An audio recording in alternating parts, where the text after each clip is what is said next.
As the last of the evening sun dipped below the horizon, I couldn't shake the chilling warning my new neighbor whispered. "Watch your back with that one. Some folks around here say she's got a heart colder than a January frost." If only I'd listened. My husband Elliot and I had just moved into his childhood home, a quaint farmhouse on the outskirts of town, to help care for his ailing father. Harold welcomed us with open arms when we arrived, enveloping me in a warm hug. "So happy to have you both here," he said, his voice trembling slightly. "This old place needs some life again." I smiled graciously, touched by his kindness. If only his wife shared that sentiment. Judith stood rigid in the doorway, her lips pursed in a thin line as she looked me up and down with thinly veiled disdain. "Marley," she said coolly, "what a surprise." I swallowed hard but kept my tone light. "Well, it wouldn't be much of a move-in without me, now would it?" Judith didn't respond, turning abruptly and disappearing into the house. Elliot shot me an apologetic look and squeezed my hand reassuringly. I wanted to believe this was just first meeting nerves, that we'd soon settle into an easy familial rhythm. I couldn't have been more wrong. The first hairline cracks in Judith's facade showed themselves that very evening. As we gathered for dinner, I asked about their lovely flower garden. "Thank you," Judith replied tersely. "I designed it myself since no one else around here seems to appreciate the importance of a well-kept home." Her pointed glare at the cluttered kitchen made her implication clear. Harold frowned but said nothing. An uncomfortable silence fell until Elliot jumped in. "Well, I for one am looking forward to cozy nights around the fireplace this winter," he said, flashing me a dimpled grin. "We'll get this place feeling like home again soon, don't you worry." Judith's mouth twisted slightly. "Yes, I suppose someone ought to do something about the state of this place," she said coldly. I bit my tongue, stung by her callousness. Her polite facade was cracking, an icy edge creeping into her tone when addressing me. Over the next few days, her comments grew steadily more cutting. "Don't you think you should be helping your husband unpack, dear?" she'd ask in feigned concern, watching me prepare a meal for Harold. "I wouldn't want you shirking your wifely duties." When I tried gently confronting her, she'd brush it off with an insincere apology and barely concealed eye roll. I told Elliot about her digs when we were alone, expecting him to be as hurt and surprised as I was. Instead, I was met with disbelief. "Are you sure you're not reading too much into things?" he asked one night as we laid in bed. "That doesn't sound like Mom. She's probably just stressed adjusting to us being here." I wanted to argue but held my tongue. I knew what I'd experienced, but Elliot had lived his whole life under his mother's thumb. He couldn't accept the glimmers of cruelty I saw behind her eyes, not yet anyway. As the days passed, Judith's facade unraveled thread by thread. When others were around, she played the doting mother and wife, yet her slights grew sharper the moment we were alone. Judith's polite facade vanished the moment we were alone. Her slights grew steadily more overt, her tone laced with contempt when addressing me. I bore the brunt of her scorn in silence at first, making excuses when Elliot asked about the tension in the home. "Your mother's adjusting to having us here," I'd say, smoothing the furrow from his brow. "It's a big change. Give her time." But Judith was a viper disguised in a cardigan, her true colors emerging when no one else was watching. One afternoon, I was preparing lunch in the kitchen when she strode in, peering over my shoulder. "What are you making?" she asked in a saccharine tone.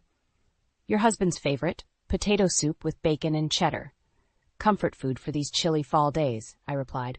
She let out a derisive snort. "Well, no one can accuse you of being creative, though I suppose pedestrian dishes suit your limited skills," she said with a patronizing pat on my shoulder. I froze, stunned by her open hostility. "Judith, there's no need for comments like that. We're family now. I'd hope we could be kind to each other." She leaned in close, her eyes narrowed. "Listen carefully, girl. You may have conned my son into marrying you, but you'll never measure up. This is my house, my family. Don't forget your place." With that, she turned on her heel and glided away, leaving me shaken. It was no longer a clash of personalities. Her contempt was intentional and personal. That night at dinner, Elliot raved about the soup. "It really takes me back. You nailed it, hon," he said, kissing my cheek. Judith's mouth twisted. "Yes, well, I suppose it's adequate," she said dismissively. Elliot shot her a look. What's gotten into you, Mom? Lay off, would ya? Oh, I didn't mean any offense, darling, Judith replied lightly. But perhaps Marley could try more exciting recipes. I'd be happy to teach her sometime. No need, I said tersely. Your son loves my cooking just fine. Judith raised her eyebrows, but stayed silent, the message clear. I was an interloper in her kingdom. That she intended to make my life miserable was no longer in doubt. After dinner, Elliot pulled me aside, concern creasing his brow. What is up with you two? The tension's so thick you could cut it with a knife, I sighed. Elliot, she hates me. When it's just us, she insults me, belittles me. I described her cruelties in detail, watching disbelief wash over his face. Marley, that can't be right, he stammered. She's always been so warm and supportive. Are you sure you aren't misinterpreting?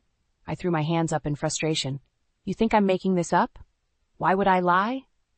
He ran his hands through his hair. No, I believe you're experiencing something. I just can't reconcile it with the woman who raised me. Let me talk to her. Maybe this is just a misunderstanding. He trailed off. I wanted to argue, but swallowed the bitter words. He was stuck on who she'd been, blind to who she had become. The marrow-deep certainty that I now faced an enemy unfurled within me. I had married into a battleground. Now I needed to learn how to fight. Judith's scorn escalated steadily, her belittling comments growing overt and relentless. I was trapped alone with her for hours each day, while Elliot worked, bearing the brunt of her hostility.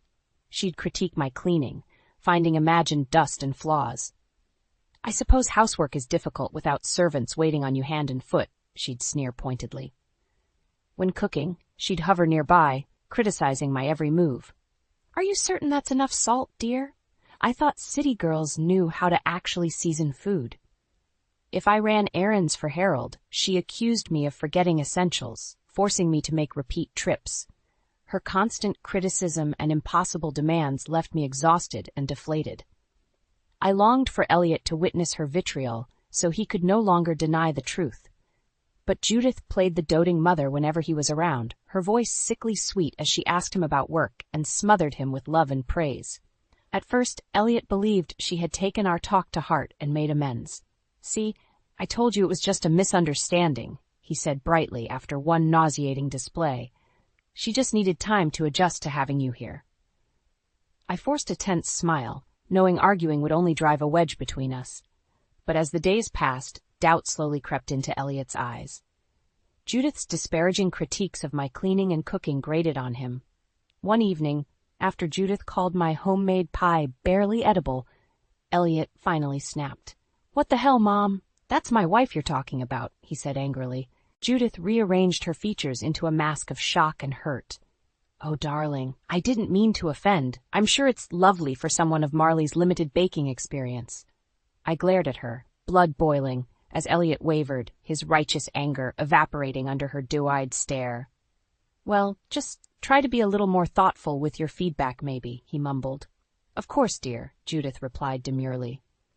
Her fake smiles and barely concealed barbs isolated me from those who would be my allies. I stopped inviting friends to visit, unwilling to subject them to her abrasive scrutiny. She monopolized my days with endless tasks and demands. My only respite was late nights with Elliot, curled up in each other's arms. But Judith's poison dripped even there, planting seeds of doubt and strain. One night, Elliot sighed heavily as he sunk into bed. Rough day?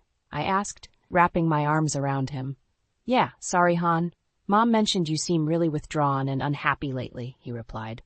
She's noticed you distancing yourself from the family. I told her it's probably just stress, but is everything okay? I stiffened. Even my last refuges weren't safe from her machinations. Elliot, you know exactly why I'm distant. But if you won't stand up to her, there's nothing I can do, I said bitterly. Hurt flashed across his face. Hey, that's not fair, I'm trying here. We lapsed into sullen silence. She was driving a wedge between us, inch by inch. Icy determination solidified within me. It was time to fight back. Judith's relentless torment continued unabated. Each day brought fresh humiliation and isolation. I was unraveling, desperate for respite, when an opportunity arose. Judith mentioned needing to pick up medications for Harold from a pharmacy in the next town over. Before she could commandeer me for the errand, I volunteered brightly. I'll be happy to pick them up for you tomorrow, I said. You focus on keeping Harold comfortable. Judith's eyes narrowed slightly, but she maintained her polite facade. What a thoughtful offer. That would be most helpful, she said smoothly. The next day I set out, relishing an afternoon free of her presence. As I left the pharmacy, medication in hand, I passed a charming antique store. On impulse, I ducked inside. A silver music box with an engraved floral motif caught my eye. It was decorated with small gemstones that glinted in the light. I imagined Elliot's face lighting up when he opened it, a beautiful reminder of happier times. Buoyed by small defiance, I purchased the gift and headed home, parcel tucked discreetly in my purse. I felt lighter than I had in weeks. When I arrived, Judith met me at the door, glancing meaningfully at my bag. Did you remember Harold's heart medication? The pharmacy can be so incompetent. Of course, I replied, handing her the package. Triple-check they filled it right. She scrutinized the bottle and, finding no mistakes, gave a curt nod. As I headed upstairs, I felt her glare boring into my back.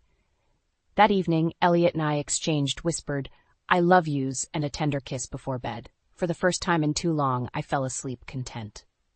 I awoke the next morning to raised voices. I crept to the top of the stairs, straining to listen. Can't believe you'd bring that filth into our home, Judith's shrill voice accused. It's a music box, Mother, not a kilo of cocaine, Elliot replied warily. What's gotten into you? My breath caught. She'd found my gift. I twitched to intervene but froze, morbidly curious how the confrontation would unfold. That tacky trinket is undoubtedly stolen, Judith continued. Why else would she sneak it in like a thief in the night? I bristled. How dare she accuse me? But of course, she would twist any act of independence into misconduct. Elliot scoffed. Don't be ridiculous. Marley would never steal. Oh, darling, I know you're blind when it comes to her, Judith simpered. These city girls have loose morals, but I promise we'll get your old wife back soon enough. Red-hot rage coursed through me. Enough was enough. The gloves were coming off. But first I needed evidence. Moving stealthily to avoid detection, I pulled out my phone and began recording the conversation below.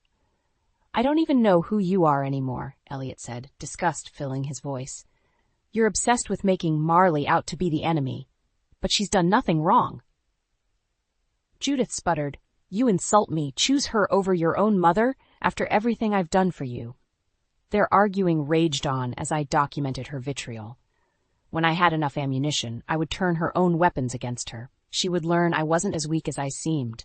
As their fight wound down, Elliot's footsteps sounded heavily on the stairs. I slipped my phone away just as he entered, collapsing on the bed with his head in his hands. My heart broke seeing him torn between the mother he loved and the wife he cherished. I sat gently beside him, smoothing his hair. It's okay, my love, I murmured. We'll get through this. He looked up, eyes glistening. I'm so sorry, Marley. I should have stood up for you sooner. But I promise you I'm on your side. No matter what she throws at us, we're in this together. I kissed him softly, hope and determination rising within me. With Elliot by my side, Judith didn't stand a chance. Elliot's forceful defense fortified me. No longer would I silently withstand Judith's torment. The time had come to act. When Judith commandeered my mornings with endless errands, I used the trips to discreetly gather allies. The florist, postman, cashiers, I asked if they'd faced similar treatment from my monstrous mother-in-law. Their wary confirmation proved I wasn't alone in enduring her abuse. Oh, darling, pay her no mind, Nettie, the butcher's wife, told me after witnessing Judith's belittling critiques firsthand. She's been spreading poison since she was a slip of a girl. Don't let that viper get her fangs in you. Their support fueled my conviction. Judith relied on isolation to maintain control, but together we could break her power. In the afternoons, while Judith napped, I pored through old documents, seeking anything I could use against her. The evidence was sparse, but I pieced together a portrait of her petty schemes and vindictiveness. Elliot observed my frenzied research with growing concern. "Han, don't let her make you obsessed like this," he implored. "Getting dragged into retaliation won't help anything." I squeezed his hand. "I know you still want to see the good in her, but trust me, she leaves me no choice. This is the only way to stop her vitriol." He looked unconvinced, but didn't argue further. My sweet Elliot, always striving for peace. But some battles required a warrior's resolve. The next morning, Judith caught me compiling my findings at the kitchen table. Her eyes narrowed to slits. "What nonsense are you up to now?" she asked icily. I met her glare levelly. "Just researching the interesting history of this town. Did you know Nettie's family once owned the entire western tract of forest? How fortunate that changed, since you disapprove of them so." Judith inhaled sharply, her facade cracking. "Stay focused on your chores, girl, not baseless gossip," she spat before whirling away. My pulse quickened at the small victory. She was running scared. That afternoon, I invited Nettie and a few other ladies over for tea, despite Judith's prohibitions. Their vivacious energy filled the stuffy living room as we shared stories and baked goods. For the first time in ages, I felt light, surrounded by blossoming camaraderie. Judith kept to her room, refusing to engage, but over dinner her false cheer evaporated. "Honestly, Elliot, I don't know what's gotten into your wife lately," she said, shaking her head. "Cavorting around town, indulging in idle gossip, neglecting her duties here." "Oh, cut it out, Mom," Elliot said through gritted teeth. "Let her live, for God's sake." The crackling tension was broken by a sharp cry from Harold in the next room. We all leapt up, but I waved the others back. "I've got this. You two enjoy your dessert," I said pointedly before exiting. I soothed Harold and helped him settle back in. When I returned to the dining room, Elliot was glaring at his mother. "You're shameful, treating Marley this way," he bit out. "But no more. If you can't support her place in this family, you don't support me." He pushed back from the table and stormed out. I threw Judith a triumphant look before following him. Upstairs, Elliot shook with anger and anguish. I wrapped my arms around him, offering wordless comfort. "I'm with you, forever and always," I murmured. "We'll get our joy back, I promise." He squeezed me tight, the last cords of loyalty straining but still unbroken. Soon, Judith would be cut loose. Her poison could only thrive in darkness. Together, Elliot and I would drag her cruelty into the light. The time had come to expose Judith's cruelty before the whole community. I invited our newfound allies to a family dinner, under the guise of getting acquainted with Elliot's childhood friends. Judith raged, but Elliot sternly insisted. "It's happening, Mother. You'll just have to grin and bear it," he said coldly. As I bustled about preparing the meal, nerves and anticipation warred within me. Tonight, Judith's facade would come crashing down. Right on time, our guests arrived bearing drinks, desserts, and warm smiles. Judith greeted them with thinly veiled disdain. "How lovely you could join us," she said without a trace of sincerity. "I'm sure you're quite busy on the farm this time of year." I jumped in quickly. "Well, we're so thankful you made the time. Please come in. Make yourselves at home." Over appetizers, light-hearted chatter filled the room. Then Nettie fixed Judith with an icy stare.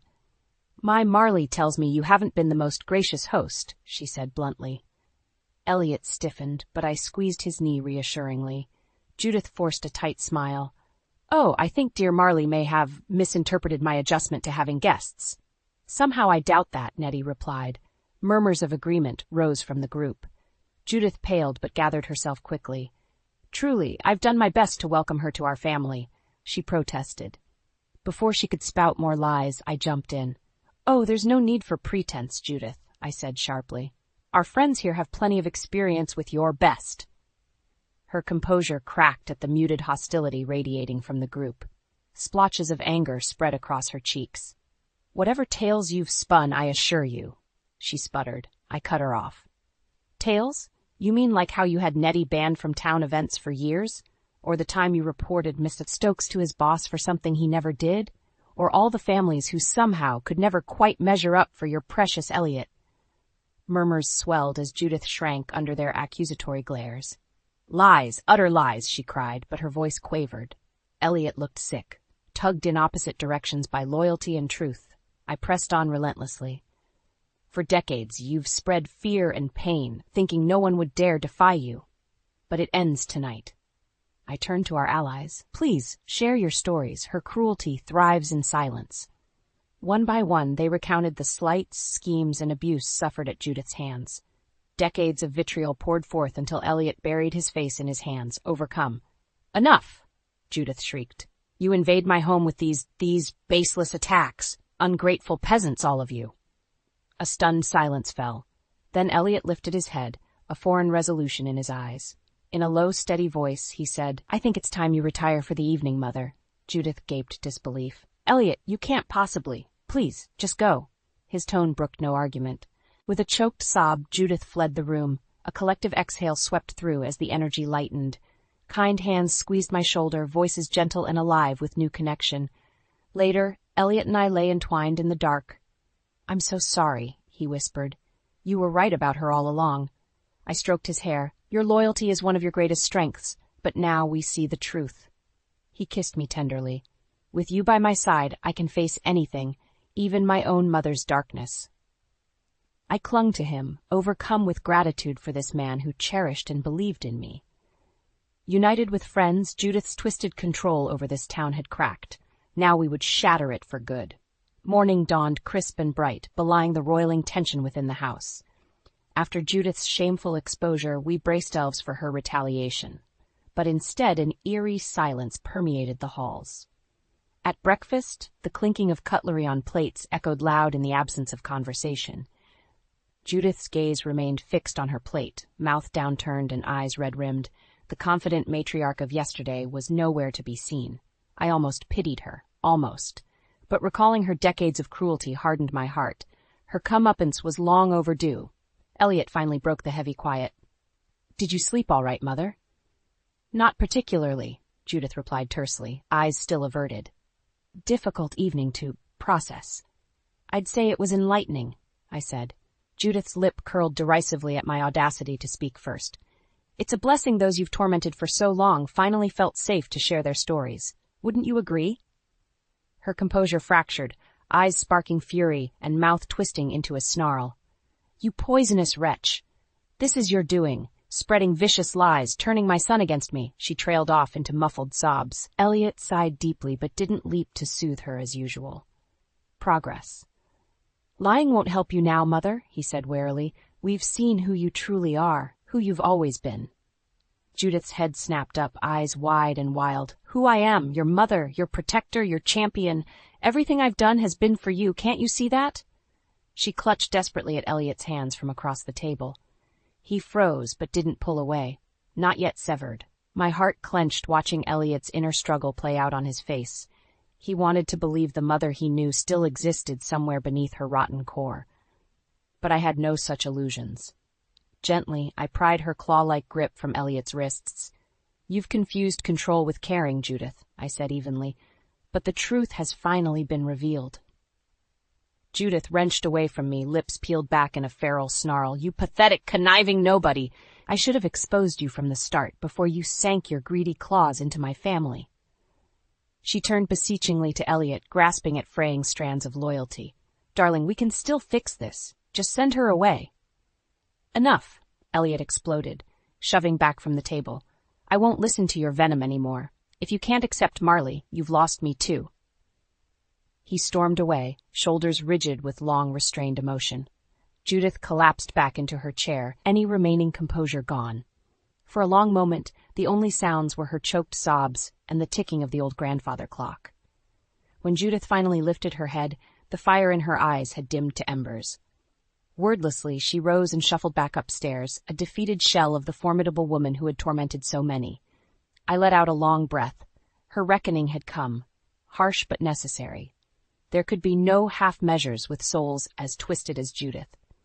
Later that day, we received word she had left town indefinitely, her web of lies and influence destroyed beyond repair. No tearful farewells followed her exit, just solemn acceptance that her darkness could no longer haunt us. That night, Elliot and I curled up together as the crickets sang outside our window. "It's really over," he murmured. "We're free." I smiled softly, brushing a stray hair from his forehead. "You were so brave," I whispered. "Now we can finally live in the light." He pressed his lips to mine, a silent promise of hope reborn. In the weeks after Judith's exile, light steadily returned to our home. Laughter rang out often now, with family and friends gathering without fear of her vitriol. Though Elliot still grieved the loss of the mother he thought he knew, the lines of tension slowly eased from his face. He marveled at the community's support, the revelation of Judith's ubiquitous cruelty still sinking in. All this time, I just accepted how people acted around her, he admitted one night. The cold shoulders, avoiding eye contact, I thought they were the problem. I squeezed his hand, pained but unsurprised by his blindness. He saw only the best in people, even past reason. With Judith gone, I devoted myself fully to caring for Harold. His health had declined rapidly, the stress of recent months taking its toll. But he now spent his days reading contentedly on the porch or napping by the fire, the peace of home restored. Late one evening, Elliot found me tidying the library, combing through Judith's remaining possessions. "Come to bed, love," he implored gently. "You've done enough." I replied without looking up. "I just want to check for anything important. We'll deal with the rest later." Truthfully, I was still hunting for further confirmation of her misdeeds, hungry to understand the roots of her cruelty. People like Judith didn't emerge from nothing. They were forged. Sifting through drawers of trinkets and papers, I uncovered some letters in her grandmother's old writing desk. The words leapt out, icy fingers down my spine. "Dearest Judith, your latest report arrived. While I appreciate your continued vigilance, take care not to become consumed by these trivial concerns." My hands trembled slightly as I continued reading. Her grandmother urged Judith to keep watch on those around her from a young age, noting any missteps or flaws. The old woman scrutinized Judith's accounts relentlessly, browbeating perceived weaknesses. Paragraph by paragraph, the roots of Judith's pathology revealed themselves. I sank into a chair, pity mixing with lingering disgust. Elliot's voice made me jump. "What'd you find?" Wordlessly, I handed him the letters. His eyes widened as he read, shoulders slumping under the weight of difficult truths. "She was just a kid," he said softly. "Her grandmother groomed her to see the darkness in everything." I slid my arms around his waist, cheek pressed to his back. "The why doesn't justify her actions," I said gently, "but maybe it helps explain them." He turned, enveloping me in his strong embrace. We stayed there long minutes, holding each other amidst the rubble of Elliot's shattered illusions. "I know it doesn't change anything," he said eventually, "but thank you for understanding her better than I could." I cupped his cheek. "Of course, my love. Now we both see her clearly." We slept peacefully that night, old ghosts laid to rest. The next week, Judith resurfaced briefly for Harold's funeral. She stood across the grave, dry-eyed and rigid, as Elliot wept in my arms. If she felt any regret, none showed on her stony face. After the service, Elliot approached her gingerly. They exchanged hushed words, and something that may have been a farewell embrace. I gave them distance, allowing Elliot this act of grace. Later, he shared Judith would be leaving town for good. I nodded, feeling not triumph but relief that her venom had finally been drawn. In the months that followed, Elliot and I settled joyfully into our life together. Laughter flowed freely, harmony restored. One night, as we slow danced in the parlor, he gazed at me meaningfully. "Thank you for fighting for us when I couldn't," he whispered. I smiled softly, pulling him closer. "You were worth fighting for." And just like that, spring returned to our little farmhouse, Judith's winter fading to memory.